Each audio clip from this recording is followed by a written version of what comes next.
Quelle prise de conscience a éveillé ce parcours d'atelier?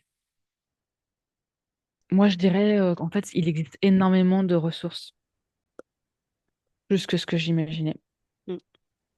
Moi, je dirais c'est l'impact énorme, c'est-à-dire même sur des choses qu'on n'a pas conscience, une petite parole, un petit geste, etc. Le pouvoir qu'on a pour changer. Le pouvoir qu'on a de changer des situations difficiles, mais aussi le pouvoir qu'on a d'améliorer. Parler aussi de l'effet Pygmalion, hein. Et des fois, en apparence, on a l'impression que ça marche pas, mais vous semez des graines et vous transmettez déjà des valeurs. Moi, c'est plus par rapport à enfin, le bénéfice de participer aux ateliers à deux parents Oui, qui est là. quel est le bénéfice de participer aux ateliers à deux parents? Ouais. Mais je trouve que, enfin, déjà, je mettais beaucoup d'importance sur la cohérence éducative entre les deux parents, mais je trouve ça chouette de pouvoir, enfin, voilà, faire référence entre nous à certains moments, faire référence à des moments qu'on a partagés avec vous ici ou. Parce que dans la vie de tous les jours, il y a des moments où on va mettre en place quelques habilités sans spécialement s'en rendre compte. Et puis c'est l'autre qui va dire, ah mais tu as réagi comme ça.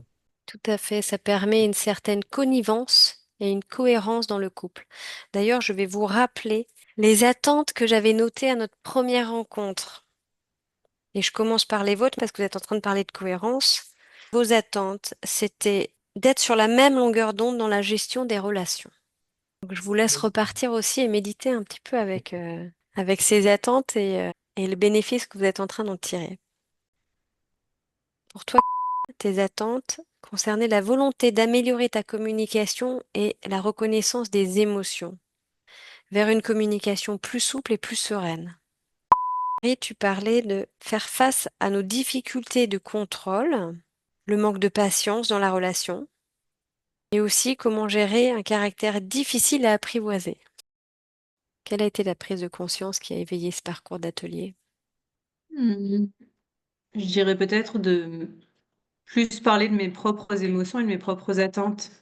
C'est vrai qu'on en demande souvent beaucoup aux enfants, on dit fais ci, fais ça, il faudrait que je fasse ci, etc. Mais sans expliquer, alors faut pas non plus tomber dans la justification sans cesse, mais je sais que les émotions, c'est compliqué pour moi déjà. Donc là, mettre des mots sur bah là, je ressens ça, donc ou je ne suis pas d'accord parce que, et je ressens ça, donc on est aussi le modèle de l'enfant et que ce soit plus facile aussi pour lui de le faire.